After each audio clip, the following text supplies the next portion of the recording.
Welcome everyone. It's the Telemedia News in 10. It's your favourite 10/20 minutes where me, Jarvis Todd, Chief Rabbi of Telemedia Magazine, News, Online, Telemedia 8.1, World Telemedia, almost anything to do with Telemedia. And him over there, my number one wordsmith, Paul Skeldon.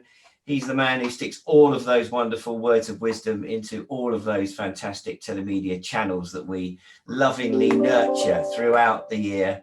We're going to spend the next few minutes picking out some of the top stories from this week's Telemedia News and diving a little bit deeper. We're going to be starting off by talking about conversational commerce and e-commerce and how the two are coming together.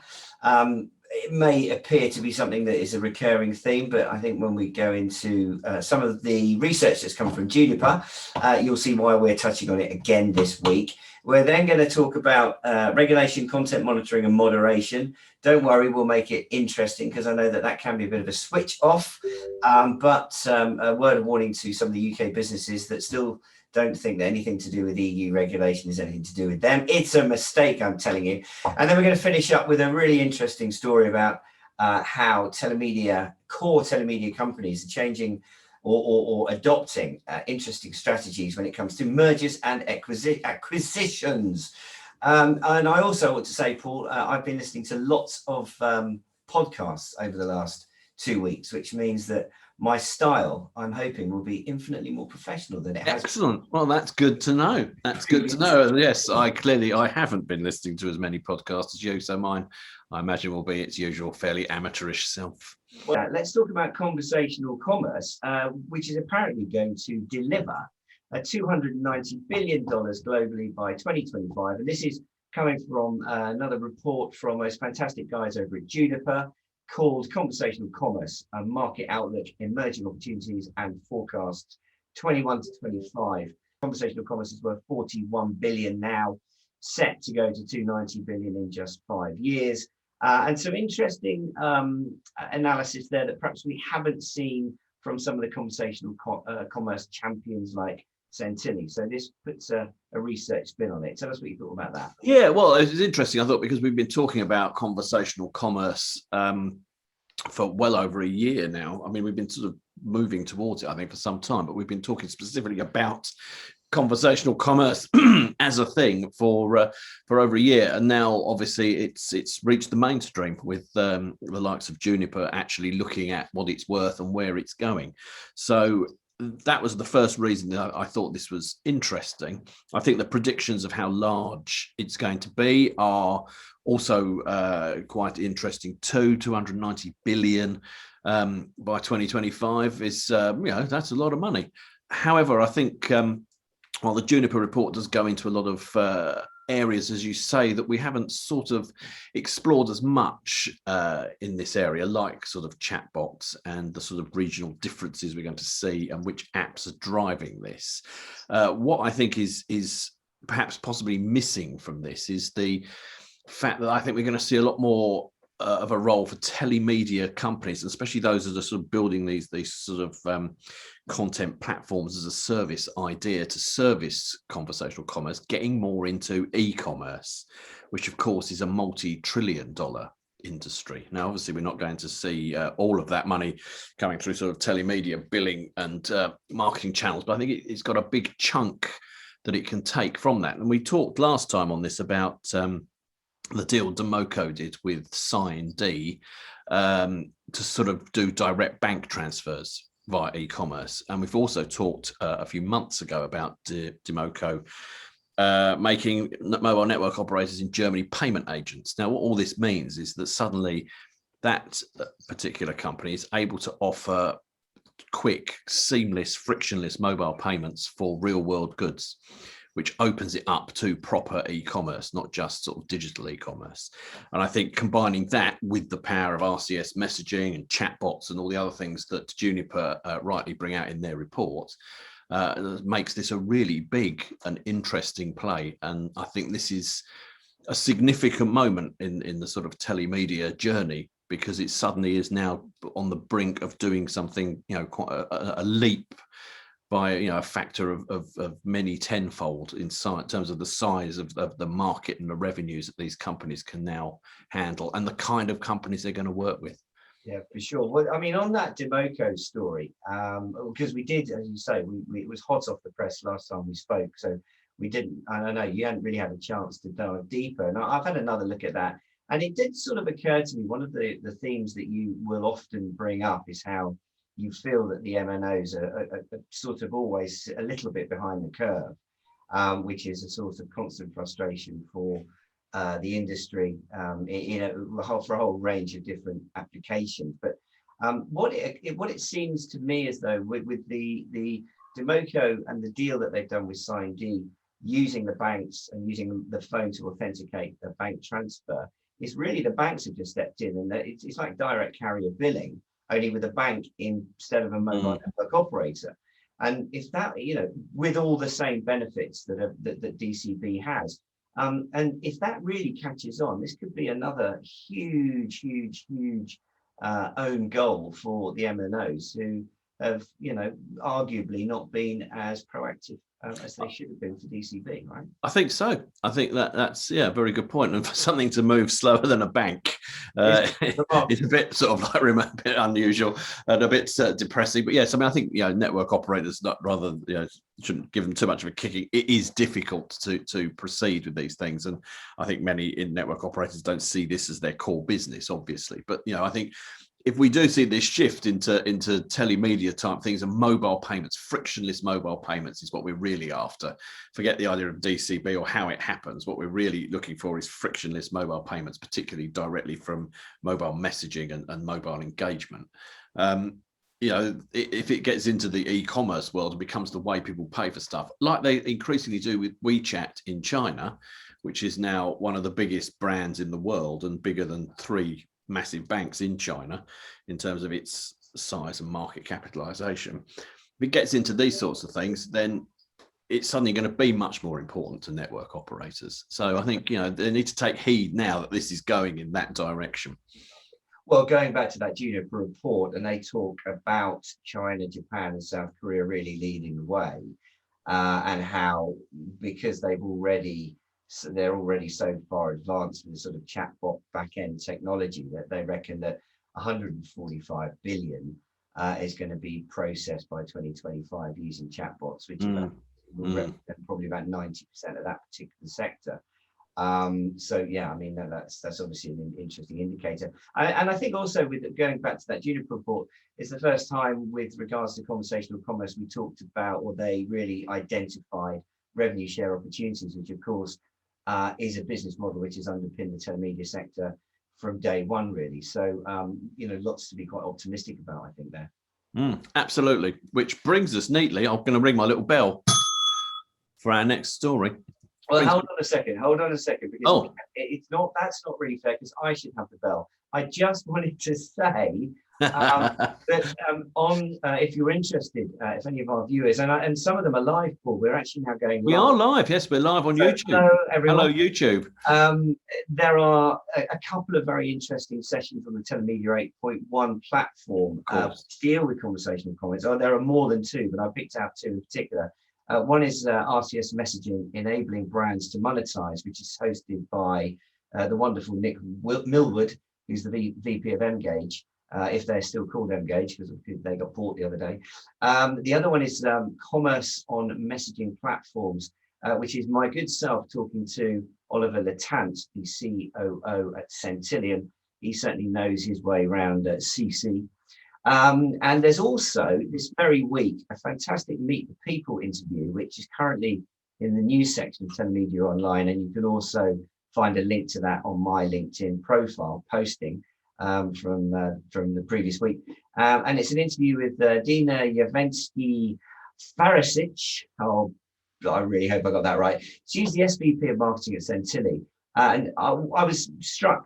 It was so good to see her listed in the top 50 women in fintech. And again, brilliant company, super generous in terms of her knowledge. And that interview, unsurprisingly, has already hit nearly 2,000 views on LinkedIn, which is fantastic. And she touches on some of the hot markets, some of the hot applications, She obviously references the CPaaS and MPaaS trend that we're seeing in terms of their strategy, talks about DCB and, of course, Centilli's position with conversational commerce. So I would urge you to go and read that interview and check out those two sessions and more on the TELEMEDIA 8.1 platform. So I think before I ring the bell, I was just going to say it's interesting that she's listed the top 50 women in fintech. Fintech, exactly. Yeah. So very good point. Right. Shall I ring the bell? Ring the bell. Okay, so usually a bit of a yawner, but regulation, monitoring, content moderation is super important. And if you're not on top of the regulation, you're going to be in trouble, particularly if you're a UK business. And this story, 1 in 4 UK businesses worried about complying with EU online safety regulations. This is referencing the Digital Services Act, which comes into force later this year, which is, you know, on the face of it, doing a great thing protecting online consumers from harmful content.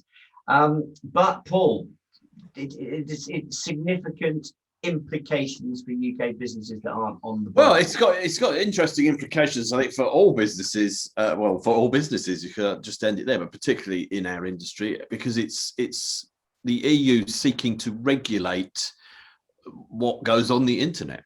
Now, it's nothing to do with digital sales tax, which is about taxing big tech, Amazon, Apple, those sorts of people.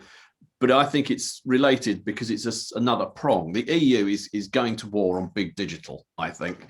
They're trying to level the playing field, quite rightly maybe, for smaller players to come in. But it throws up all these ideas of what this is going to actually police. It's meant to protect consumers, and it's meant to make it fairer for smaller startups to operate within the digital world in Europe.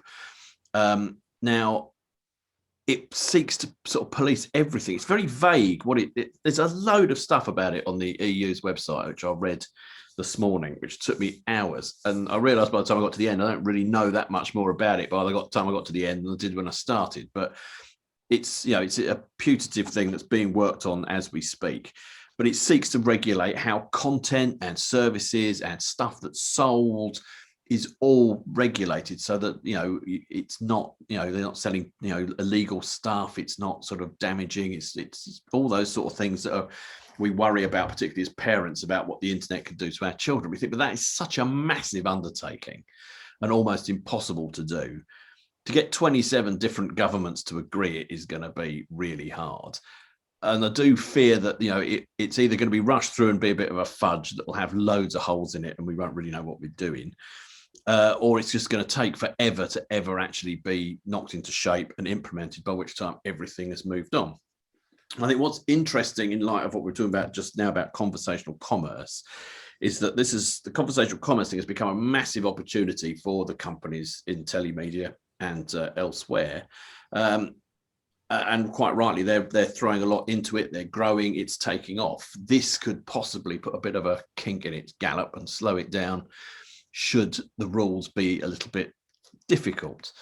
Now, it's hard to say because we don't know where this is going just yet, but I think it's well worth flagging it up to all our lovely audience out there that this is something you really probably need to look at perhaps more carefully than you might have thought initially. I think because it could have massive implications, or it could have none. But I think it's going to be quite a difficult thing for people. For UK companies, the story we put up this morning is more to do with the fact that you have to take note of this, even though it's an EU regulation. It applies to any website that operates in a European country. Now, as far as I can gather, that's like anyone who's got a website. It's accessible from Europe. So you have to be mindful of this, and it will have an impact on you. And not being part of the EU, we don't get a say in what these rules are. So yeah, it's one really I wanted to flag this up now because I think it could, you know, have an impact on conversational commerce in particular. It'll have an impact on everything that's done online, including e-commerce. And I think it's something that we as an industry need to start looking at and thinking about right now before it gets sort of you know, is suddenly put in place and we don't really know how that impacts us. Yeah. So, well, what I wanted to ask you really was whether or not, I mean, if you drill down into that simple statistic, and I know you're not one for figures, mate, but 1 in 4, that's 25% of companies are worried about the implications of this act. which specifically protects online users from harmful content. Now, that sort of suggests that the definition of harmful content within that act means that 1 in 4 companies is putting harmful content on the internet, which clearly can't really be the case, right? No, but that's the thing. It covers all sorts of other things other than harmful content in terms of, sort of pornography or illegal goods and things like that. It covers sort of things that are just unfair.